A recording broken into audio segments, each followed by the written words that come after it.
Welcome to this low back mobility exercise flow. We're going to start off the exercises with some simple lumbar tilts.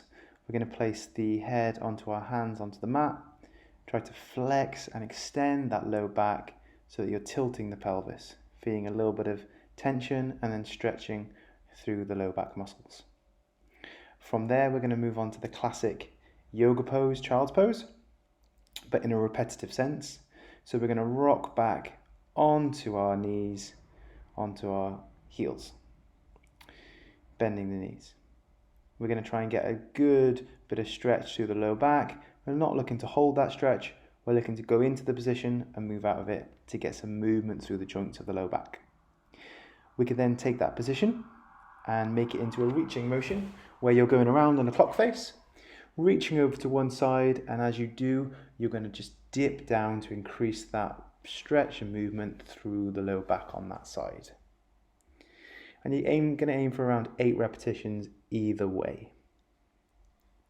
Once you've done that, you're going to come back up into a quadruped position, sinking the shoulder blades together as far as you can and moving the shoulder blades apart as far as you can. Hands underneath the shoulders, elbow locked at all times, creating a big stretch and then a sink. Notice the difference where there's tilting of the pelvis, both forwards and backwards. You can also play with the position of the neck, whether you want to feel that it's tucked in or you want to have the neck extended like that. Purely up to you. See how it feels. After that movement, we're then going to move on to some swivels. Again, similar motion to before, but this time we're moving side to side. So imagine bringing the rib cage and the pelvis together on one side and the same the other side. What you can do is also adding movement of the neck that you'll see here to match up with the pelvis, because we know the neck and the pelvis move in the same direction. Once you've done the swivels, then we're going to move on to back to child's pose. But instead of coming back to straight, we go all the way up and drop down into lumbar extension. Be mindful, this might be uncomfortable for some people, so just manage your own limits. If you can do it, we want to create the whole wave all the way as far as into extension as you can. Notice that my hands don't change position at all. It's just movement of the spine from full extension to full flexion. We can then focus in on just doing the lifts in that place. This is particularly helpful for patients who might have a history of disc issues in the lower back. And so we want to just create some extension. Many people lack good extension in their lumbar spine. So really focus in on that. Then we can do some tail wags. Get the idea that our kind of legs are like our tail, wagging side to side. Similar to what we did shortly before, but really trying to get movement of the hips involved this time as well. Again, you can see that you can mimic the motion with the neck at the same time. The next movement you can do are knee overs.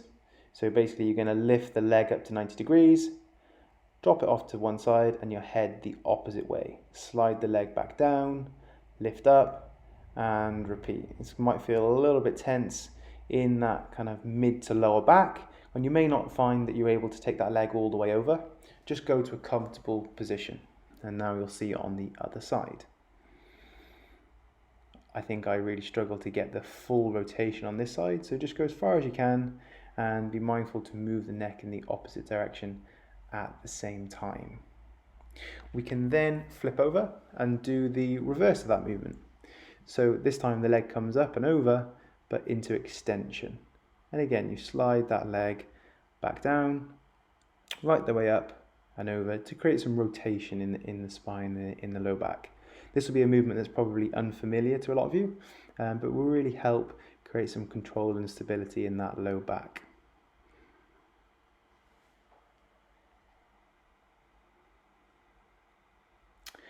Next movement then is more of a hip movement, but we know that this translates into really good low back motion.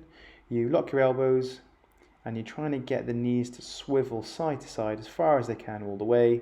So there's actually very little true spinal motion. It's more hip rotation that we're looking at here.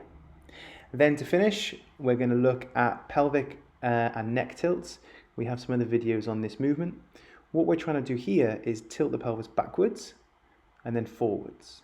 And notice how the neck and the pelvis look like they're doing the same thing. So this is a really slow and controlled movement that you're going to gradually do for around a minute in total.